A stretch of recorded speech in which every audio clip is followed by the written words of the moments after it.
Forget everything you think you know about prison conditions. They're not just uncomfortable. Some Texas inmates survive nights at 15 degrees Fahrenheit in cells designed for 65 degrees minimum. And here's what nobody talks about. Black inmates end up in the coldest wings 3 times more often than white inmates, not by accident, by documented facility assignment patterns. These men aren't just serving time, they're fighting hypothermia while the state calls it rehabilitation. But there's one brutal adaptation the system never expected. What are they sacrificing just to wake up tomorrow morning? Over 127 facilities across American prisons operate without functional heating systems right now, not temporarily broken, permanently unfunded. Texas leads with 43 units documenting sustained temperatures between 35 degrees Fahrenheit and 50 degrees Fahrenheit during winter months. Michigan follows with 28. Alabama claims 19, though lawsuits suggest that number's conservative. These aren't minimum security camps in warm climates. These are maximum and medium security facilities in states where January temperatures regularly drop below freezing outside. Inside feels colder. The Eighth Amendment prohibits cruel and unusual punishment. Sounds protective until you realize courts can't agree what temperature qualifies as unconstitutional. Some judges ruled 50 degrees Fahrenheit acceptable for short periods. Others found 55 degrees Fahrenheit cruel if sustained for weeks. The legal threshold keeps shifting while men shiver through the appeals process. One 2019 Texas lawsuit documented 47 consecutive nights below 45 degrees Fahrenheit in a Huntsville unit. The state's defense argued inmates received blankets, 2 blankets per person, thin ones. Here's what nobody talks about. Cell assignment patterns show disturbing consistency across multiple states. Documented in Alabama's 2021 consent decree, older cell blocks with the worst heating infrastructure house black inmates at rates 3 times their proportion of the general population. Not random distribution, systematic placement. Michigan facilities showed similar patterns in 2018 grievance data. Newer wings with functional climate control skew disproportionately white. Coincidence doesn't explain statistical significance this stark. The math reveals institutional priorities clearly. Upgrading one 200-bed housing unit's heating system costs roughly $180,000 according to Texas Department of Criminal Justice estimates. That's equipment plus installation. Sounds expensive until you compare it to 3 months of administrative overtime or the $4.2 million annual budget for facility landscaping and grounds maintenance. Money exists. It flows toward everything except keeping humans warm. And honestly, the temperature logs from successful lawsuits read like Arctic survival documentation. One Michigan inmate recorded cell temperatures using a smuggled thermometer for 90 consecutive days. Average nighttime low hit 42 degrees Fahrenheit. Daytime peak reached 58 degrees Fahrenheit. That's meat locker territory. Your home refrigerator runs warmer. Workplace safety laws prohibit warehouse workers from sustained exposure to these temperatures without protective gear and warming breaks. Oh, but apparently serving time for drug possession means you've waived the right to basic thermal comfort. The invisibility factor makes this crisis easy to ignore. Nobody sees inside those walls. Families visiting for 45 minutes in heated common areas never experience the cell block reality. Guards work shifts, going home to thermostats they control. Administrative offices maintain comfortable 72 degrees Fahrenheit year round. The cold stays contained where the public can't witness it, where complaints get filed into systems designed to lose paperwork. Medical consequences pile up in facility health records, documented cases of frostbite in southern prisons, hypothermia hospitalizations in facilities designed for human habitation, respiratory infections spread faster in cold, crowded conditions. Joint pain becomes chronic. Older inmates suffer most. This body's unable to generate sufficient heat. One 67-year-old man in Alabama spent 4 winters in a 40-degree Fahrenheit cell block before a lawyer noticed his medical records showed repeated cold-related illness. He served time for check fraud, not murder, check fraud. But here's the thing about human survival instincts: they don't ask permission from broken systems. When institutions fail to provide basic needs, people build solutions from whatever's available. And what's available in prison is severely limited, which makes the ingenuity even more impressive. The first survival decision every inmate makes involves commissary economics. Cold weather means spending your entire monthly limit on thermal gear. Thermal underwear tops the list at $38 per set. Sounds reasonable until you realize that's nearly your whole $50 monthly commissary allowance. A regular cotton t-shirt costs $4. Thermal socks run $12 per pair. Sweatpants, if available, hit $28. The math doesn't work. You can buy one complete thermal outfit, or you can buy regular clothes plus food, hygiene products, and phone time to call family. Most choose layering strategy over single thermal pieces. 3 regular t-shirts at $4 each provide more insulation than one thermal shirt at $38. Not warmer, but more coverage for less money. Add 2 pairs of regular socks over each other. Wear commissary sweatpants over regular pants. The visual bulk makes you look ridiculous, keeps you alive. Fashion doesn't matter when you're trying not to freeze. And then there's the unofficial economy.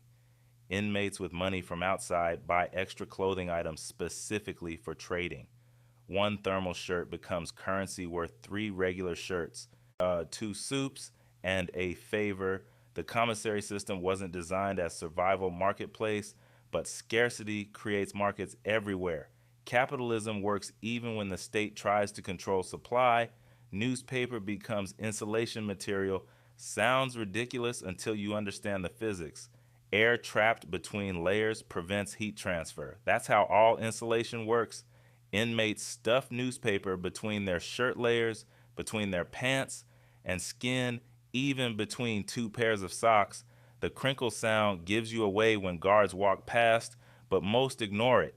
Technically contraband, practically tolerated. The technique requires specific folding. Flat sheets against skin don't work. You need to crumple pages loosely, creating air pockets, then smooth them just enough to fit under clothing without bunching. Oh, too tight compresses the air out, too loose, and pages shift around, leaving gaps. Experienced inmates can layer an entire newspaper across their torso in under 5 minutes. It looks lumpy, adds maybe 10 degrees of warmth. That's the difference between miserable and hypothermic. Plastic bags serve dual purpose. The thin grocery bags from commissary purchases get saved obsessively. Slip them over your socks before putting on shoes. Instant waterproofing and windproofing. Feet stay dry, retain heat better. Some inmates wear bags over their hands inside their sleeves at night. Creates a vapor barrier that traps body heat. Your hands sweat inside the bags, but sweaty beats frozen. Cardboard creates the foundation for every serious cold weather setup. The boxes commissary items arrive in become premium materials. Flatten them, slide them under your mattress. That thin prison mattress sits directly on a metal bed frame. Metal conducts cold like it's designed to freeze you. The cardboard layer creates an air gap between metal and mattress. Not comfortable, but comfort's a luxury. This is survival engineering. And then there's the exercise schedule. This is where it gets clever. Your body generates heat through movement, but that heat dissipates quickly in a 40-degree cell. So the strategy isn't constant movement, it's time bursts. Burpees at 6 p.m. before lights out. Get your core temperature up before attempting sleep. Then again at 9 p.m. when the initial warmth fades. Midnight, 3 a.m. Some inmates set mental alarms, waking every 3 hours for 50 jumping jacks or 2 minutes of burpees. Sleep deprivation compounds, but freezing to death seems worse. Bunk positioning creates hierarchy nobody talks about openly. Lower bunks sit slightly warmer. Heat rises, sure, but lower bunks avoid the drafts from ceiling vents. In a two-man cell, the guy who's been there longer usually claims bottom. New arrivals get top bunk and the cold air. In dormitory settings with 40-plus beds, the bunks furthest from exterior walls and doors go to inmates with the most seniority or respect. Geography equals survival. Location gets negotiated through unspoken social protocols. Hot water becomes liquid gold. Most facilities provide hot water for drinking from specific times, usually 6 a.m. to 7 a.m. and 5 p.m. to 6 p.m.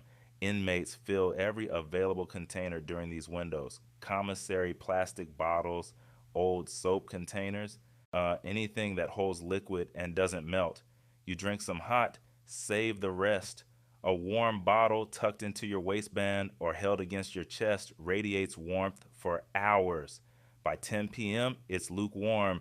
By 2 a.m., it's cold. But those first 4 hours make sleep possible. The group sleeping arrangements defy regulations explicitly. Prison policy prohibits inmates from sleeping in the same bunk. Obvious reasons. But during brutal cold snaps, some cellmates make tactical decisions. Two bodies generate more heat than one. Share blankets, share body warmth. Guards know it happens. Most look the other way during winter. Write-ups occur, sure, but inconsistently. The calculus is simple. Survive the night, risk a disciplinary ticket, or follow rules and potentially freeze. Oh, what emerges in these conditions is an underground network nobody planned. Inmates share techniques like they're trading recipes. The guy in cell 14 figured out that sleeping with your knees pulled to your chest conserves 20% more body heat. Word spreads. Within a week, half the block sleeps in fetal position. Someone discovers that breathing into your shirt collar creates a warm air pocket around your face. Everyone adopts it. These aren't official policies. This is collective survival intelligence. Heat buddies become a thing. You pair up with someone who agrees to check on you during the night. Wake them if you notice signs of hypothermia, confusion, slurred speech, extreme shivering, then suddenly stopping. That last one's the dangerous sign. When your body stops shivering, it means you're entering advanced hypothermia. Your heat buddy shakes you awake, makes you do jumping jacks, shares their blanket. You return the favor. The system works through mutual vulnerability, but physical survival is only half the battle because staying warm enough to live doesn't mean you're staying healthy. Sleep deprivation piles up when you're waking every 3 hours to exercise. Your body never reaches deep sleep stages. Cognitive function declines, memory problems develop. One study on cold exposure and sleep disruption found sustained temperatures below 50 degrees reduce REM sleep by 40%. Your brain needs REM to process information, regulate emotions, maintain mental health. Take that away for weeks or months, and you're not just cold, you're deteriorating. The grievance system exists theoretically. File a complaint about cell temperatures and it gets logged officially. What happens next reveals institutional priorities clearly. Texas Department of Criminal Justice data from 2018 through 2022 shows 8,347 grievances filed regarding inadequate heating. Of those, 89 resulted in any corrective action. That's 1.06%. The other 99% got responses like matter investigated or no policy violation found or request denied. Filing grievances becomes ritual theater. Everyone knows nothing changes, but you file anyway because not filing means accepting the cold as deserved. Some facilities offer electric fans for purchase through commissary.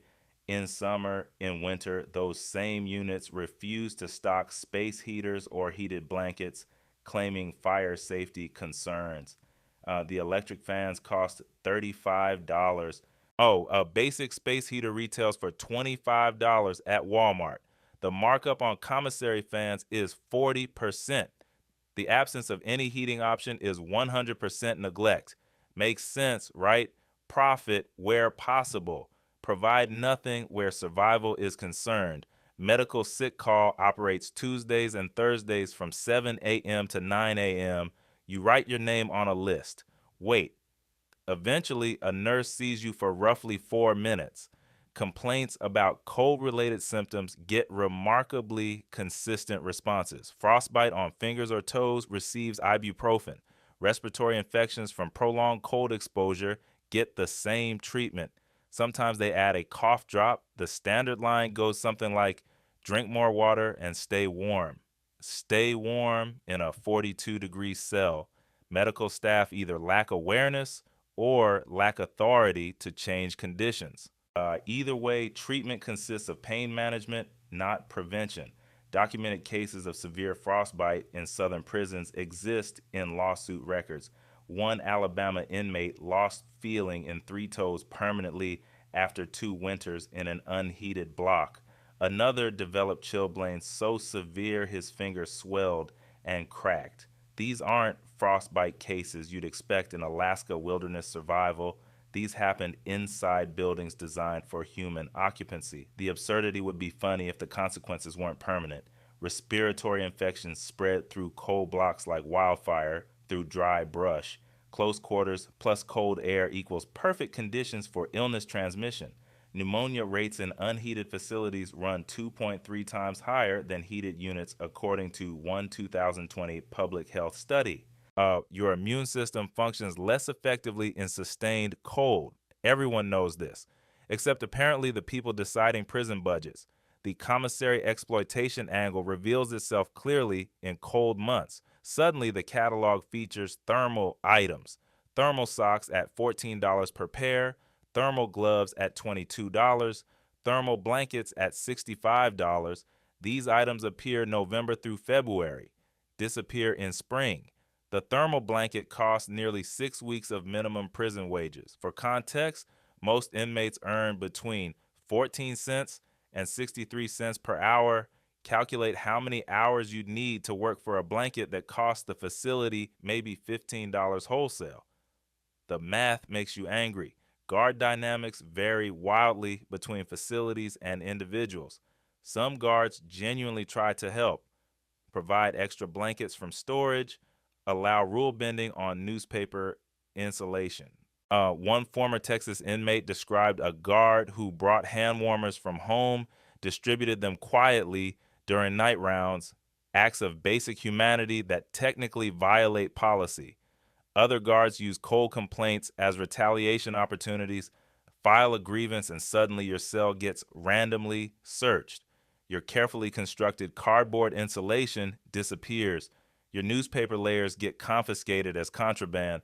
Power dynamics make resistance dangerous. Shower strategy requires specific timing. The water never gets truly hot. At best, lukewarm. In winter, it runs cold. Showering in 45-degree water means 90 seconds maximum before hypothermia risk kicks in. You prioritize body parts, face, underarms, groin one day, feet, chest, back the next. Full body cleanliness becomes impossible. Most inmates settle for strategic cleaning and accept that they'll smell less than ideal. Dignity takes another hit. And honestly, the hygiene situation extends beyond showers. Toilet paper freezes in unheated cells overnight. You learn to store rolls inside your commissary bag tucked into your clothing. Toothpaste thickens in cold until it barely squeezes from the tube. Soap dries out faster. Are we not? These seem like minor complaints until you realize they compound daily for months or years. Death by 1,000 frozen inconveniences. But the coldest part isn't the temperature. It's the psychological weight of knowing the state considers you unworthy of basic warmth. That calculation breaks something fundamental. Studies on prolonged cold exposure show direct correlation with depression rates climbing 34% higher than general population. Add social isolation, lack of control, and the message that your comfort doesn't matter. Recipe for deteriorating mental health. The solidarity networks that form become essential survival tools. Experienced inmates teach new arrivals the techniques. Heat buddies watch each other for hypothermia symptoms. During particularly brutal nights, dormitory inmates form unofficial warming circles. 10 or 12 men exercise together at 2 a.m., generating collective heat. Guards technically should break these up. Many don't. Even authority recognizes when enforcement would be cruel. Religious and cultural practices adapt to cold survival. Muslim inmates coordinate prayer times with exercise needs. The movements generate warmth while fulfilling spiritual obligations. Christian prayer groups meet for evening sessions that double as body heat sharing. These gatherings serve multiple purposes: warmth, community, meaning, small rituals that remind you you're still human. Phone calls home require performance. Your mother asks how you're doing. You lie. I'm fine, Mom. Don't worry. You don't mention the frozen nights. Don't describe the newspaper insulation or the 3 a.m. burpees. Telling her accomplishes nothing except making her helpless and afraid. So you protect her with silence. That isolation cuts deeper than cold. Post-release medical studies reveal lasting damage. Chronic joint pain affects 67% of former inmates who served time in unheated facilities versus 31% from heated units. Respiratory issues persist. Frostbite scars remain visible. Some men leave prison with permanent nerve damage in their extremities. The sentence ends, the consequences don't. The psychological scars prove harder to quantify. Former inmates describe triggering at normal indoor temperatures. 68 degrees feels cold now. Anxiety about sleeping arrangements, difficulty trusting institutions to provide basic needs. You learn that the system views you as disposable. That lesson stays with you. What surviving freezing cells teaches is both inspiring and damning. Human beings adapt to impossible conditions. They innovate, cooperate, endure, but they shouldn't have to. Survival shouldn't require newspaper insulation in a country with the resources to heat buildings. The strength displayed isn't heroic, it's evidence of systemic failure. 23 documented deaths from cold exposure in prisons between 2016 and 2023. How many undocumented? How many attributed to other causes but accelerated by prolonged cold? The records don't track that. What they do track is that another winter is coming, another season of freezing cells, makeshift insulation, and people fighting hypothermia while serving sentences that never mention cold as part of the punishment. The system calls it rehabilitation. The men inside call it something else.